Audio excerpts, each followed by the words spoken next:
Merry Christmas, everyone. I'm in yet another location where John Cullen isn't. As we explore this question of where's Cullen, I'm at the fateful and historic campus of Utah Valley University. It's interesting to come to places like this that, you know, you've looked at so much online and have got historical significance, the location of the Charlie Kirk assassination, and then to see it for yourself. I don't know what this is. Is this some sort of drained pond? Looks like a fountain or some kind of water feature. Now I see we've got the police over there. They may say you're not allowed to enter, but we'll see what they say. I seem to recall Adam Bartholomew encountered the police over there, and they said, yeah, look, wading, swimming, ice skating, everything is prohibited there. There's not even any water, so I don't think you'd want to do it. Now look, this is not about coming to the campus. It's a little windy. To explore aspects of the assassination. Not really so much. I think a lot of people have covered that pretty extensively. Glam Ham Radio pointed out that they seem to have security cameras all over the place. Is that a security camera? It's just a hole. So I don't know that there's really all that much. You know, I'm on this nationwide Where's Cullen tour, and I figured you gotta stop at UVU. Maybe this wind will subside when we get to the courtyard. It's, I would say, unseasonably warm here in Utah. We can see the beautiful mountain range in the background up there. And, you know, it's December. It could be like, you know, 10 degrees in Utah. I don't know if there's any police in that police car. It might just be there. Maybe there are. Certainly won't go anywhere we're not allowed.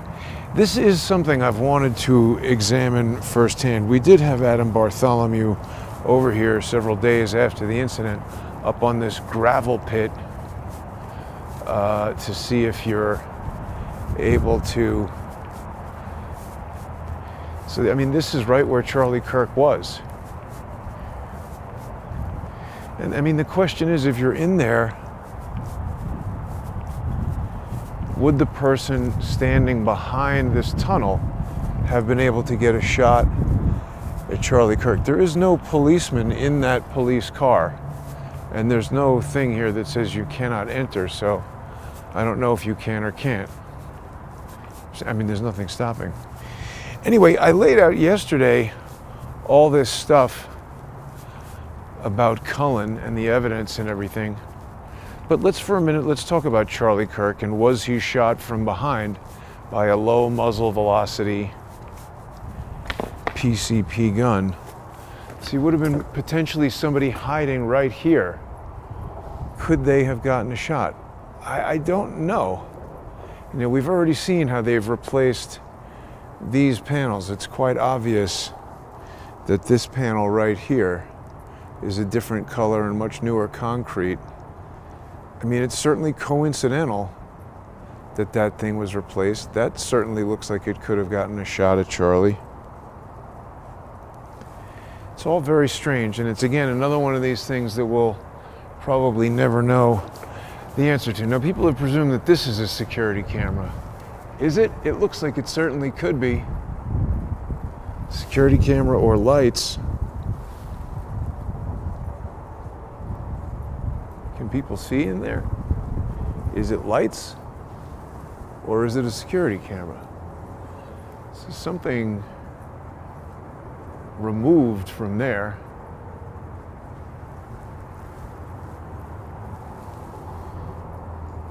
All a big mystery. But you see, the other mystery surrounding the Charlie Kirk assassination was that, you know, that was when Cullen reconnected with me. A lot of people who are sending me comments about Cullen are confused. They seem to think that he and I had been collaborating continuously up to this tweet, this threatening message that he included my image in, that he sent to Viva Frei. Well, you know, Barnes, directed at Barnes. This is, I guess, the Charlie Kirk Memorial. It's a little weird, isn't it? It's kind of just plants. No smoking in courtyard. Fair enough. So I guess Charlie would have been, see, he wasn't centered up with that post there. It was centered up with the point of that and sort of offset here. So I guess the question is, if he was seated right here-ish, it's possible that somebody right there on the edge. I mean, it's like it's a game of inches here. I think somebody might have been able to been back there. So here I'm standing sort of approximately where Charlie Kirk was. He wasn't centered up with that pillar. He seemed to be, yeah, on center with that point. It's an odd courtyard. See, we've got these points of the seating here, there, and as it goes up, it's sort of moving to my right. Right? Adam Bartholomew was up here.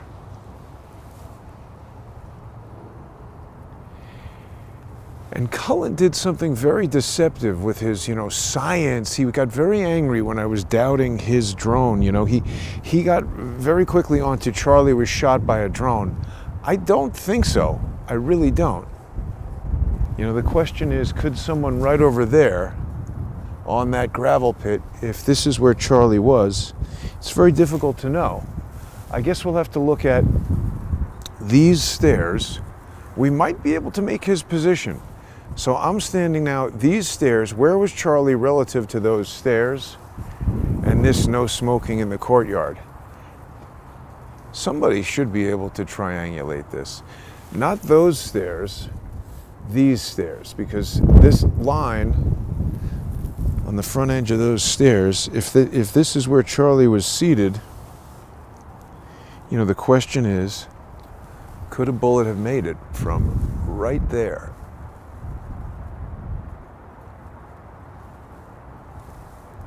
So Cullen,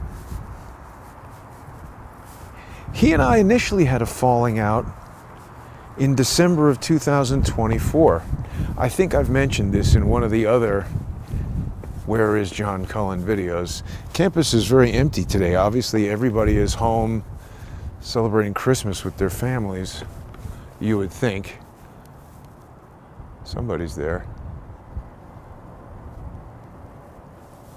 We had a falling out because he just wasn't, other people like, oh, you're butthurt that he didn't give you credit, and you're butthurt that it's not butthurt, it's that, this is a business. When people subscribe to the show on subscribestar.com/crowdsourcethetruth and patreon.com/crowdsourcethetruth. That's the only way I make money.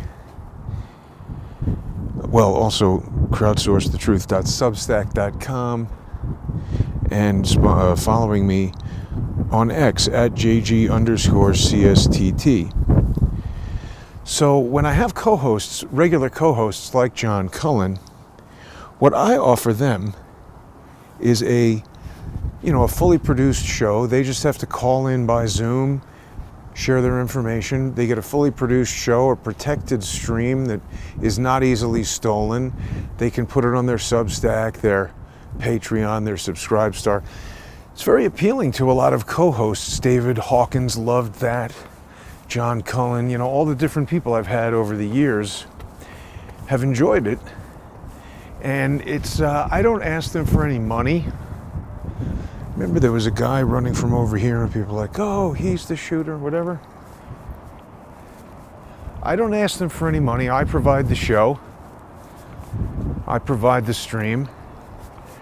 But I mean, in the case of Cullen, after the Butler assassination, when his X account really started to blow up, he got a lot of viewers, and that's good. I actually really doubled my investment in the secure server so that it could handle the bandwidth of his additional viewers. I didn't ask him for any money. That cost me a lot of money, $1,200 a year more. Never asked him for that money. And he became very lazy about providing me with the stream key to his YouTube and X channels that would have allowed me to gain exposure on his very large channels. That's sort of the reciprocity of this relationship. I'm paying for these secured live streams so that we can share the benefit of the growing notoriety. When I had 120,000 subscribers on YouTube after COVID, John enjoyed the benefit. I didn't stop sharing his shows on my big YouTube channel, and it certainly helped him grow a lot. It was sort of the whole point. Now that's interesting. Is that a Wi-Fi hotspot? What's going on all that?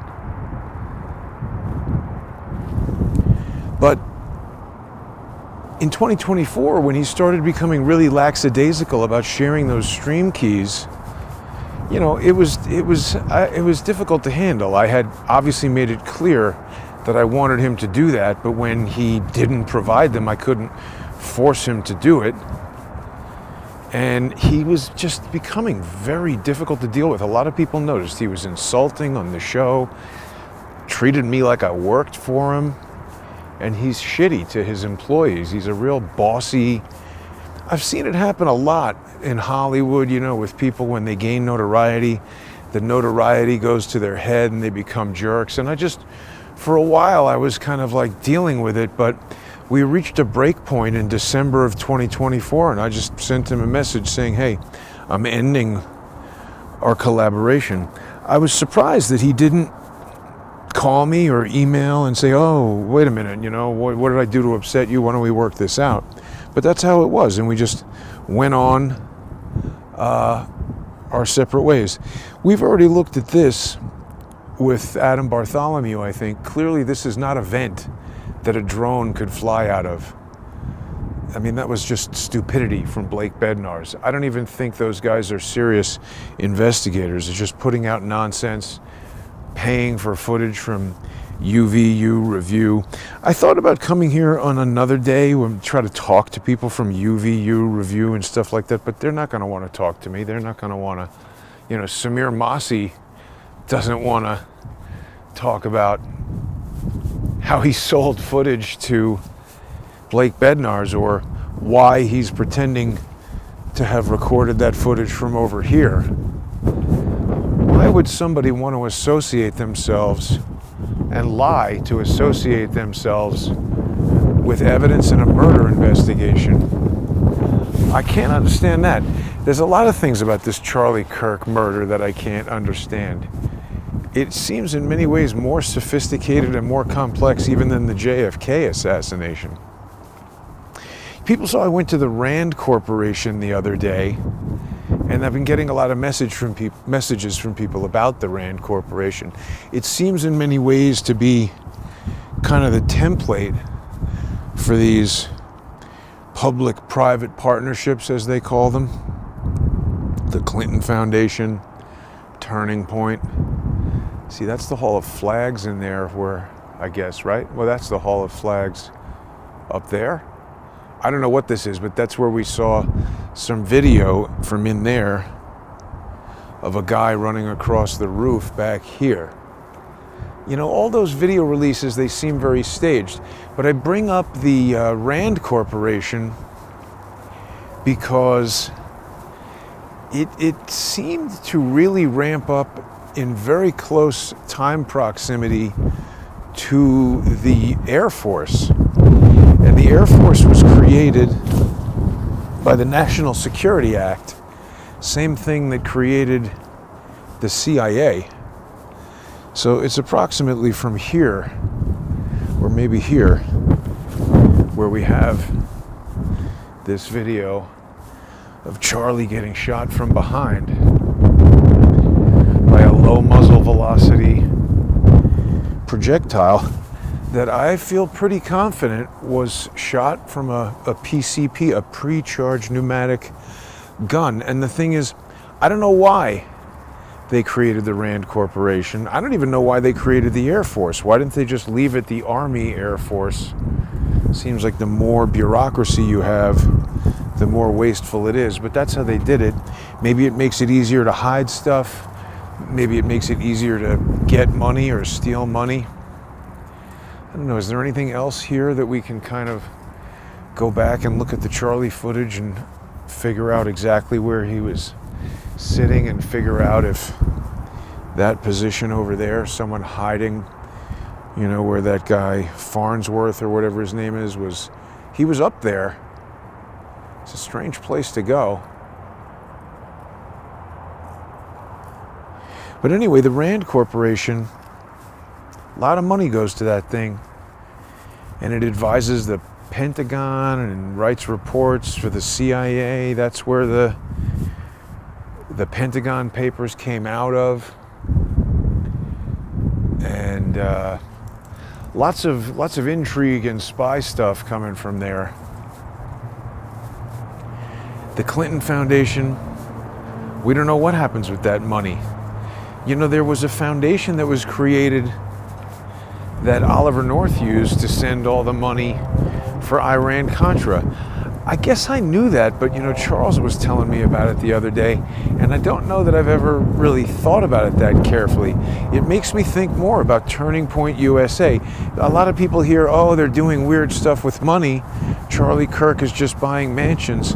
But is that really it? How do we know what they're doing with that money? You know, if it's being used for a war here or there, or some secret clandestine thing that we don't know about yet, and Charlie Kirk is, you know, maybe there's a reason he was killed that we just don't know about at all. Yeah, and again, Adam Bartholomew came up here for us when I had him on Zoom from over here. This is a little treacherous. I don't know if they do or don't want me walking on this, but I'm just so intrigued by the notion of, could someone hiding behind here have made the shot? And why did, I think the guy's name is Terrell Farnsworth or something. Why did he come up here? It's hard to get up there. It's treacherous to walk on. It's not like it's a safe spot.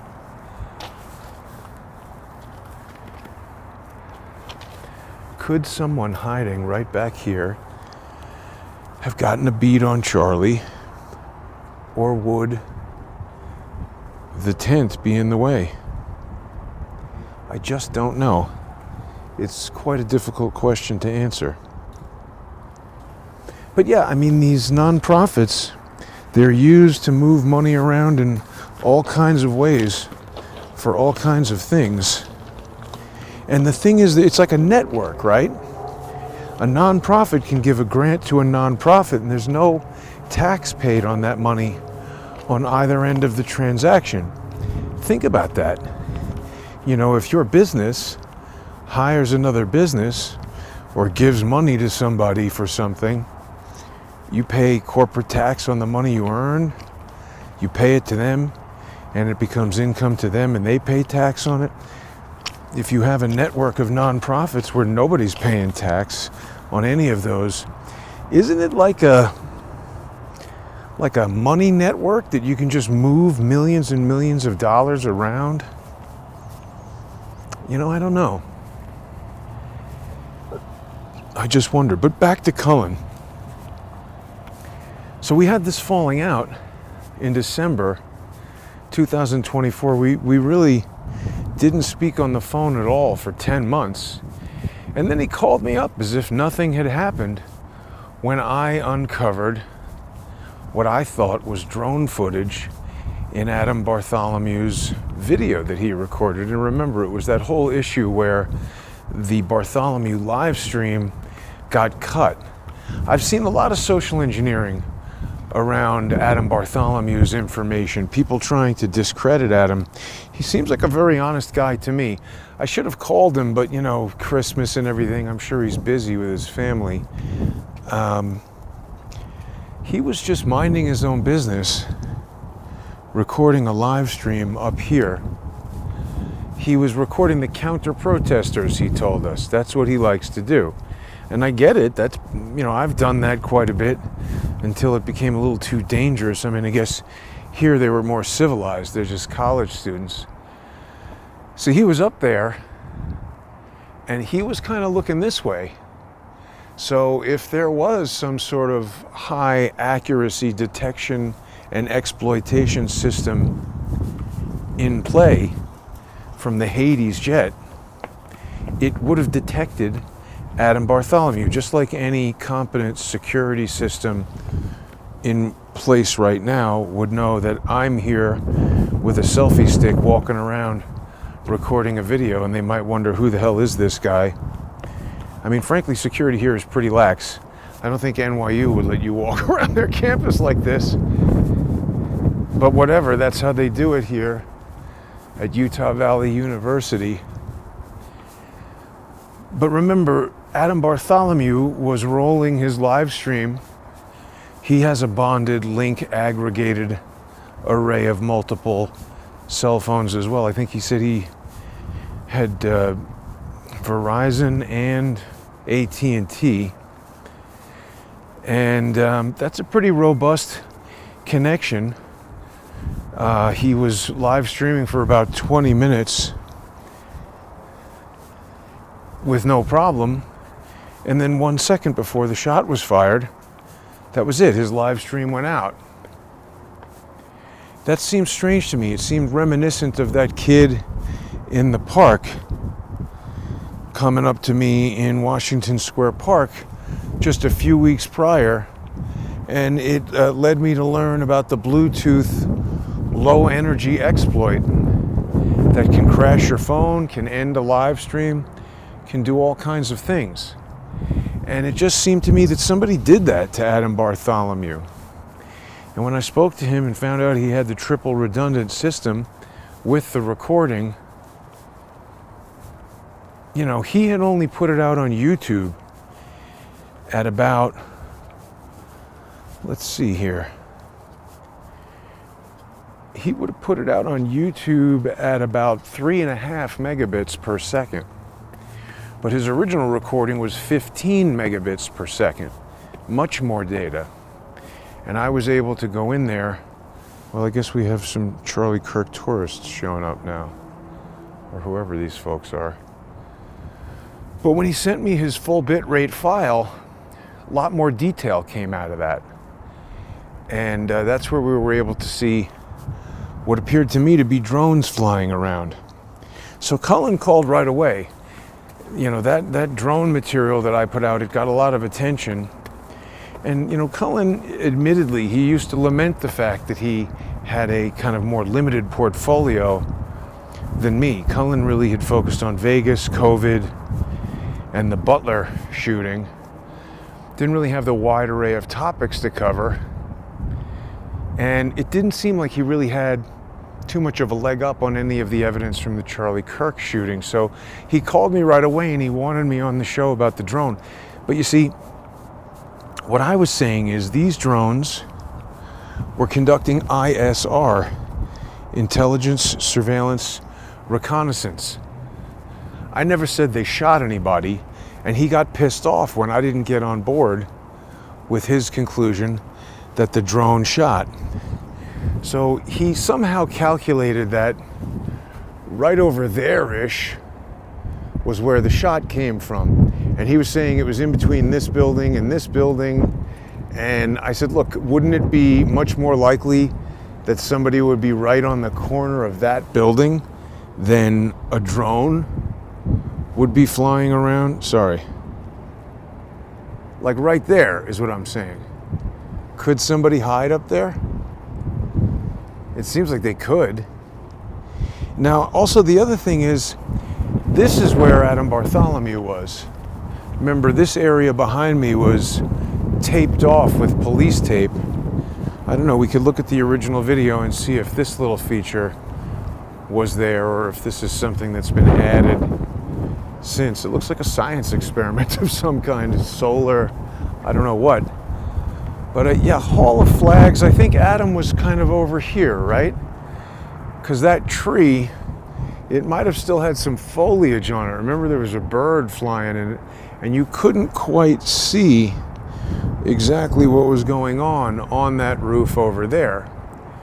But if you were flying around an ISR drone, gathering intelligence about, who's on the ground looking at all this with civilian cell phone cameras, you might say, hey, there's a guy on the terrace in front of the Hall of Flags. Knock out his live stream.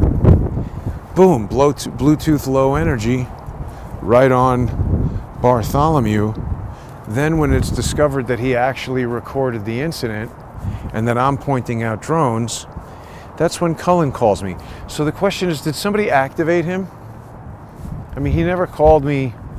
He didn't call me when I canceled the show to say, hey, listen, we've been working together for 7-8 years. We're allegedly good friends. Obviously, I did something that upset you. Maybe we can work it out. And by the way, along the lines of obviously he did something that upset me, people are going to say, oh, maybe he didn't know. Not everybody sees your point of view, Jason. He did know. Because when he invited me onto his show to talk about drones, he said, I'll have the Twitter and YouTube stream keys ready well in advance. So he obviously knew what I was upset about. He just didn't care to rectify it in the 10 months prior to the Charlie Kirk thing. Now, the other thing that's strange is, it wasn't like Cullen went on and everything was going great. He produced a lot less content. And that's very strange to me because, you see, when I'm not going viral with the most, engaging story in the nation, like Charlie Kirk, my Twitter account is very flat. It sometimes even goes down, even though I post new shows many days of the week, 5 to 7 days a week often, and with guests like Charles Ortel, Ken Silva, lots of different people, Sal Greco. These guys get lots of views. People are interested in them.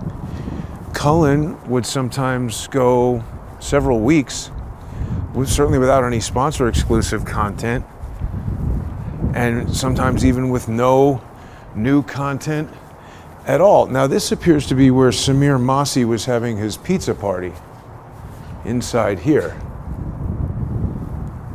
Yeah, looks closed. They got Arby's in there.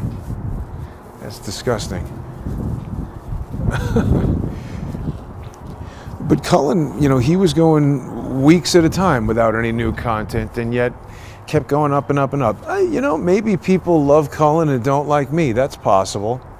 I'm just pointing to these different elements of evidence that seem like manipulation of social media, seem like coordination, seem like unusual in my experience. So anyway, he calls me, he says, let's do this show about the drone footage. This is amazing. You're the only one who could have ever discovered this. He tells me that he's talking to Joe Kent in Tulsi Gabbard's office. He told the whole audience that. It's one thing to tell me that in an offline phone call, but I don't know, to announce that during a live stream? Do people working in the intelligence community want you to tell the public at large that they're communicating with you? I can't imagine that they do. The other thing he said to me was, he had been doing shows on that guy Tommy's podcast, which I'm not impressed by at all.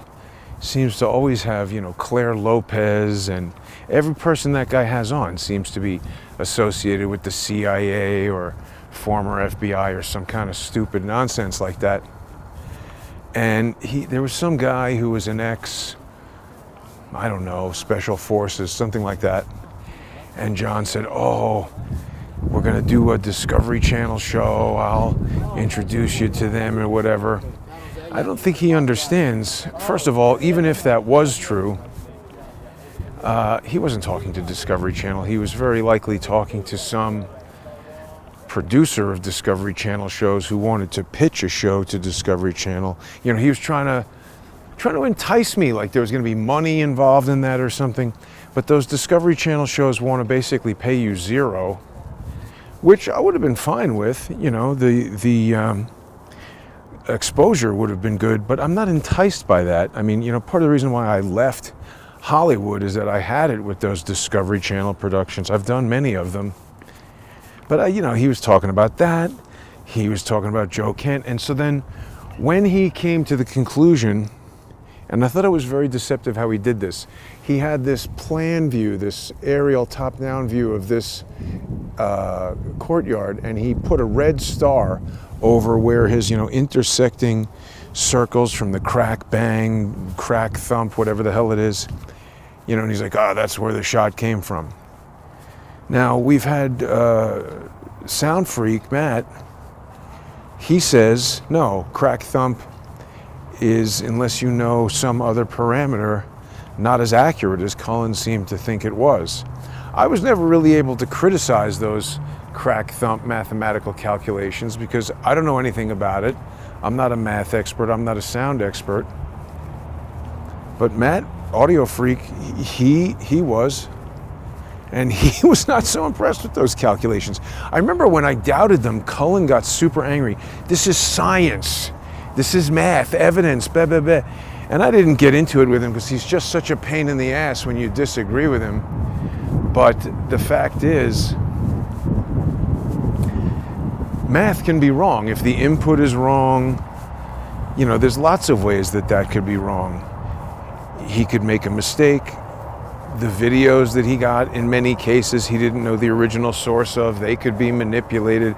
I could envision a number of ways in which that calculation could be wrong.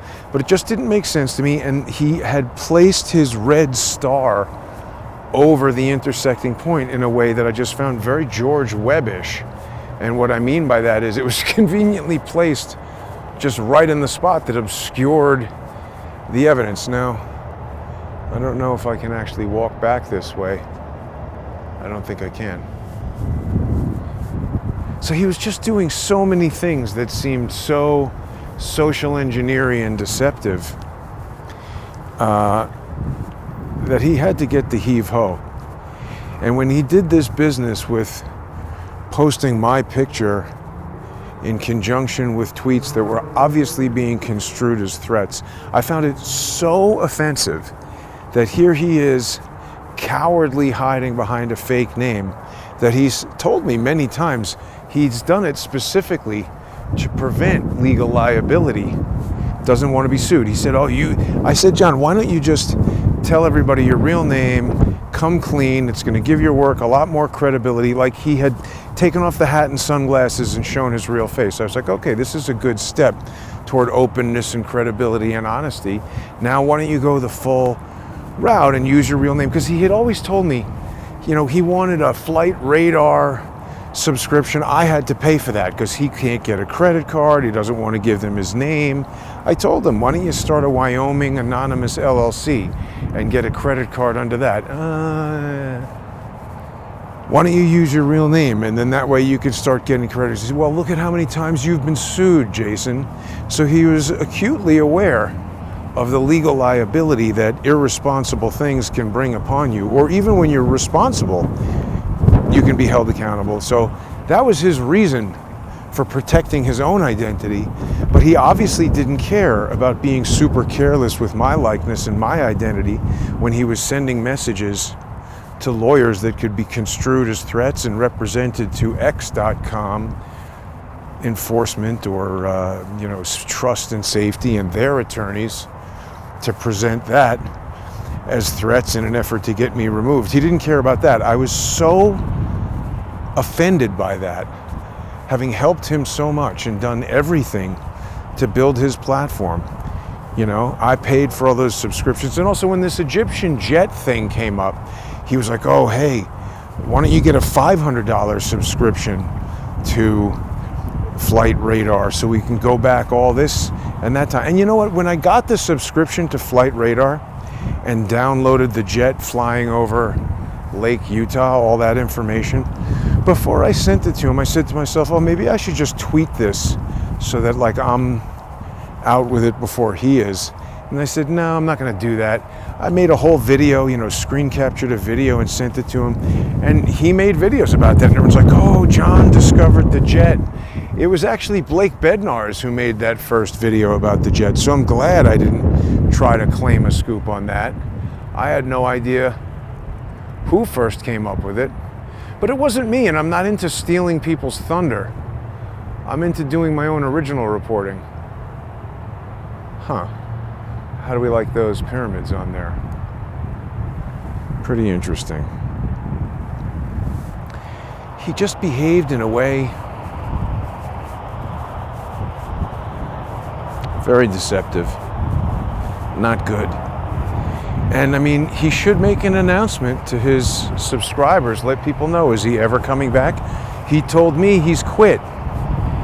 And basically, he said, good job, Jason. Like it's my fault that he left the internet. UVU is a place for you. Not if you're Charlie Kirk. Anyway, Cullen is not here. I know where he is. I'm not going to tell people where he is, but I am going to continue to reveal things about what a deceptive guy he is and how truly likely it is that he's a social engineer attempting to destroy my social media, destroy my livelihood. I mean, that's like burning down my place of business. That's an attack. That's low. Anyway, sponsor the show, please. All this driving around, staying at hotels. People can go to subscribestar.com/crowdsourcethetruth or patreon.com/crowdsourcethetruth. You can also sponsor on crowdsourcethetruth.substack.com. You could send a year-end one-time sponsorship to paypal.me/crowdsourcethetruth, but I don't really have a way of linking that to any kind of video subscription. So thank you to anybody who chooses to do that. That's basically just a gift to me. People can also subscribe to the sponsor-exclusive content by following me on X at JG_CSTT and subscribing there. Cullen is not at Utah Valley University, and I am, but I just wanted to report from here, show everybody the campus. I'm glad we got that. I guess I could have seen this online, but the edge of the stairs lining up with the front of that concrete. I'll try to see if we can figure out where Charlie was. We have those aerial photos that Eric found. Yeah, maybe there's a way we can figure this out. Anyway, thanks for watching, everybody. This is me saying Merry Christmas, and thanks to everybody who has sponsored Crowdsource the Truth over all these years. I'm sad that this happened with Cullen, but he's the one who brought it about, not me.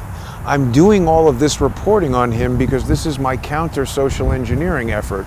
I detect that he's still planning to try to use this whole Where's Cullen, his own disappearance, as a way of trying to convince people that he's a hero and I'm a villain, and that people should unsubscribe. Don't do that, please. Thanks for watching, and have a great day.